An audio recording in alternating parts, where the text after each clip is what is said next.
तो शुरू करते हैं भाई करेंट अफेयर्स। और आज का तारीख है 15 जून 2026। ये पहला प्रश्न है, लिखा हुआ है जून 2026 में MIFF का कौन सा संस्करण आयोजित किया गया। तो इसका उत्तर होगा 19वां। MIFF का फुल फॉर्म होता है मुंबई इंटरनेशनल फिल्म फेस्टिवल। वृत्त चित्रों और एनिमेशन फिल्मों के लिए एशिया का सबसे पुराना उत्सव है। 2026 में इसका 19वां सफल संस्करण मुंबई में आयोजित किया गया है। और ये दूसरा है, किस मंत्रालय ने ड्राफ्ट दूरसंचार नियम 2026 जारी किए। तो इसका उत्तर होगा बी, सूचना एवं प्रसारण मंत्रालय। टीवी और रेडियो प्रसारण को नई तकनीकों के साथ जोड़ने के लिए सूचना एवं प्रसारण मंत्रालय ने नए नियम जारी किए हैं ताकि जनता को बेहतर सेवा मिल सके। तीसरा है, मानव ब्रेन स्टेम का 3D एटलस एंकर किसने जारी किया। तो इसका उत्तर होगा IIT मद्रास। एटलस का अर्थ होता है नक्शा, और IIT मद्रास के वैज्ञानिकों ने दिमाग के ब्रेन स्टेम यानी कि वह हिस्सा जो सांस और धड़कन संभालता है का दुनिया का सबसे बारीक 3D डिजिटल नक्शा बनाया है। अब आगे चलते हैं। आगे वाला प्रश्न है, पर्यावरण टपनौली ओरंगुटन यानी कि टपनौली ओरंगुटन किस देश की स्थानिक प्रजाति है। तो इसका उत्तर होगा इंडोनेशिया। स्थानिक का मतलब होता है वह जीव जो प्राकृतिक रूप से दुनिया में केवल एक ही जगह मिलता है। यह ओरंगुटान केवल इंडोनेशिया के सुमात्रा में पाया जाता है और अब खतरे में है। अगला क्वेश्चन है, थामीर बरानी नदी विशेष रूप से किस राज्य में बहती है। तो इसका उत्तर होगा तमिलनाडु। यह तमिलनाडु की एकमात्र 12 मासी मतलब पूरे साल बहने वाली नदी है। यह अपनी शुद्धता और औषधीय गुणों के लिए प्रसिद्ध है।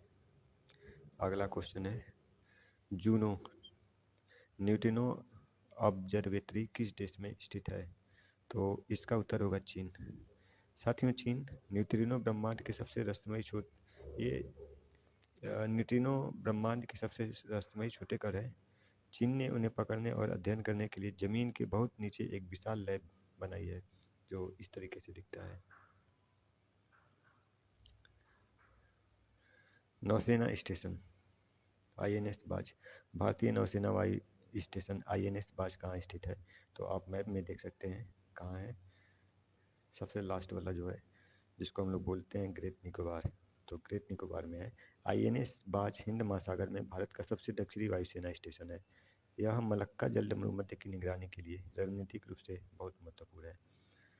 अगला है, विमानन घरेलू विमानन बाजार में भारत की वैश्विक रैंक क्या है।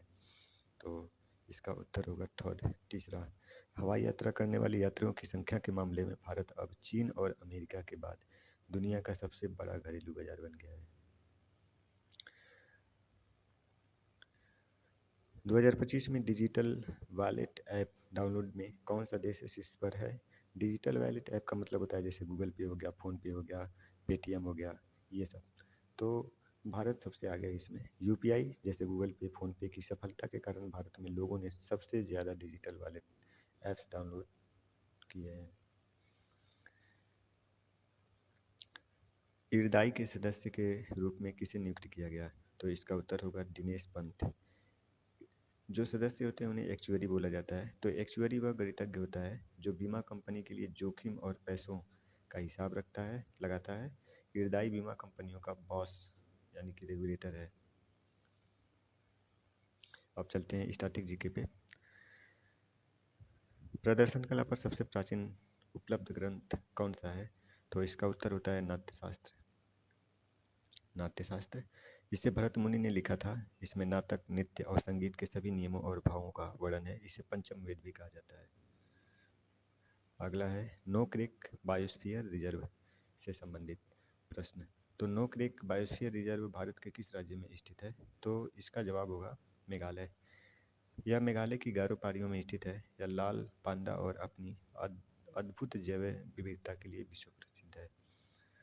आगे वाला क्वेश्चन है, प्रशासनिक न्यायाधिकरण किस अनुच्छेद से संबंधित है? तो इसका उत्तर होगा अनुच्छेद 323 है। न्यायाधिकरण का क्या मतलब होता है? तो एक विशेष अदालत होती है। अनुच्छेद 323 ए सरकारी कर्मचारियों की शिकायतों को सुलझाने के लिए बनाई गई अदालतों से संबंधित होती है।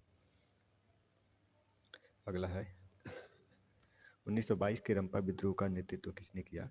तो इन्होंने किया। इनका नाम है अल्लूरी सीताराम राजू।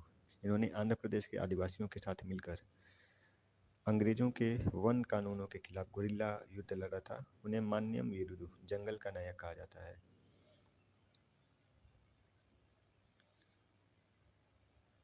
इतिहास से संबंधित प्रश्न है। सूरत विभाजन 1907। तो प्रश्न है 1907 के सूरत विभाजन के समय कांग्रेस के अध्यक्ष कौन थे? तो इसका जवाब होगा रास बिहारी बोस। सात से सूरत और सूरत से रास नहीं आई।